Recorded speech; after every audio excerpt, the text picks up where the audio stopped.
સુરત શહેરના પુનાગામ વિસ્તારમાં આવેલા નાલંદા વિદ્યાલય ખાતે વિદ્યાર્થીઓના સર્વાંગી વિકાસને પ્રોત્સાહન આપતો આનંદ મેળો યોજાયો હતો। હજારો લોકોની હાજરીમાં વચ્ચે કાર્યક્રમ ઉત્સાહ અને સર્જનાત્મકતાનો અનોખો બની રહ્યો હતો। આ સાથે જ બિઝનેસ કાર્નિવલ પણ યોજાયો હતો। 9 માર્ચ 2026ના રોજ યોજાયેલા આનંદ મેળાના શુભ પ્રારંભ શાળાના નાલંદા વિદ્યાલયના પ્રમુખ મનુભાઈ ચાવડા, આચાર્ય મગનભાઈ સોલંકી, કેમ્પસ ડાયરેક્ટર શિવ મિશ્રા સહિતના મહાનુભાવો હસ્તે દીપ પ્રાગટ્ય થયો। કાર્યક્રમના આરંભ સાથે સમગ્ર વાતાવરણમાં ઉત્સાહ છવાઈ ગયો। કાર્યક્રમમાં લોકપ્રિય ટેલિવિઝન શો તારક મહેતા કા ઉલ્ટા ચશ્માના જાણીતા બાળ કલાકાર પિંકુની વિશેષ ઉપસ્થિતિ રહી હતી। વિદ્યાર્થીઓમાં નવી ઉર્જા ભરી દીધી। તેમની હાજરીએ સમગ્ર કાર્યક્રમમાં રોમાંચ વધાર્યો હતો। આનંદ મેળામાં વિદ્યાર્થીઓએ ફૂડ સ્ટોલ અને બિઝનેસ સ્ટોલ દ્વારા પોતાના સર્જનાત્મક વિચારો, વ્યવસાયિક કૌશલ્યોનું પ્રદર્શન કર્યું। નવીનતા અને આયોજનની ઝલક દરેક સ્ટોલમાં જોવા મળી, જેને વાલીઓ અને મહેમાનો દ્વારા ભારે પ્રશંસા મળી।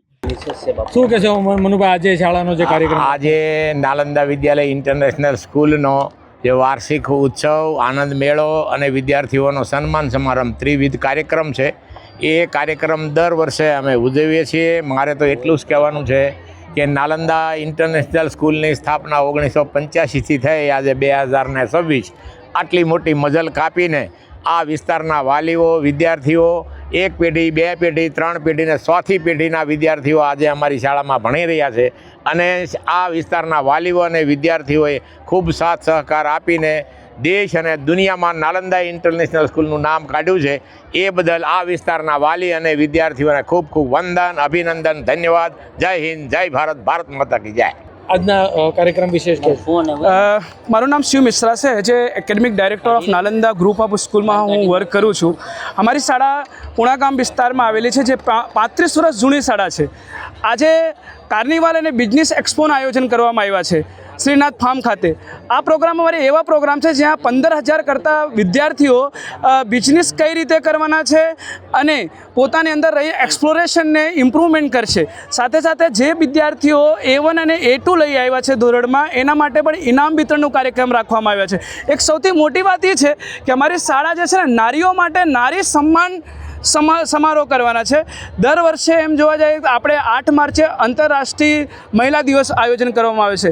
તો પુણાગામ વિસ્તારમાં નારીઓ માટે જે અમારે અહીંયા 200 કરતાં વધારે બહેનો કામ કરે છે, એ બહેનોને અમે આજે સન્માન કરવાના છે। એને એક નારી પ્રતિ અને સમાજ માટે એક બહુ મોટો ઉદાહરણ છે કે આ પુણાગામ વિસ્તારમાં નાલંદા વિદ્યાલય બહેનો માટે આટલું બધું કરે છે, કેમ કે બહેનોને આપણે આગળ લઈ જવાના છે। બહેનોને આપણે વધારે ને વધારે રોજગાર મળે અને એની અંદર સ્કિલ ડેવલપમેન્ટ હોય, સેલ્ફ મોટિવેશન હોય। તે ઉપલક્ષમાં આ દર વર્ષે અમારી નાલંદા વિદ્યાલય જે છે ને, બહેનો માટે પણ આવા કાર્યક્રમનું આયોજન કરે છે। અને આજરોજ જે કાર્નિવલ છે, કાર્નિવલની અંદર એમ જોવા જાય ને તો 60 કરતાં વધારે ફૂડ સ્ટોલ છે।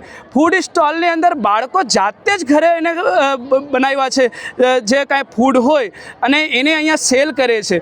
કારણ શું છે કે આપણું ગુજરાત કહેવાય છે કે બિઝનેસ કઈ રીતે કરવાના, અને અહીંયાની ગુજરાતની ધરતીની અંદર, બ્લડની અંદર છે, લોહીની અંદર છે કે બિઝનેસ કઈ રીતે કરવાના। એ પણ અમે શાળાના વિદ્યાર્થીઓને અત્યારથી જે ધોરણ બાલભવનમાં છે એવા પણ વિદ્યાર્થીઓ અહીંયા સ્ટોલ લગાવ્યા છે અને એવા પણ વિદ્યાર્થીઓ અહીંયા વિકસે છે। અને અમારે વાત કરીએ ને કે આ જે નારીઓને સન્માન કરીએ છીએ, અમારા ટ્રસ્ટી એવા શ્રી દિવેશભાઈ ચાવડા જે છે, જે દર વર્ષે બહેનોને સન્માન કરે છે અને બહેનો માટે ઘણું નવું આયોજન કરતા રહે છે। અને અમારી શાળામાં એમ જોવા જાય નાલંદા ગ્રુપની ટોટલ 18 બ્રાન્ચો છે અને 15,000 કરતાં વિદ્યાર્થીઓ અહીંયા ભણે છે। કોલેજ સુધી અમે એડમિશન બાળકોને ભણાવીએ છીએ। દેશ અને વિદેશમાં અત્યાર સુધી અમારો બાળકો ભણે છે। અને અમે આજના પ્રોગ્રામ અમારા નાલંદા વિદ્યાલયના તમામ વાલીઓને અને અમારા સ્ટાફગણોને, અમારા ટ્રસ્ટીઓને શુભેચ્છા પાઠવું છું। અને સૌથી અગત્યની વાત છે કે આ ધરતીને પણ હું શુભેચ્છા પાઠવું છું, જે ધરતી ઉપર અમે ઊભા છે। અસ્તુ ભારત માતા કી જય। Bureau report, Janadesh news.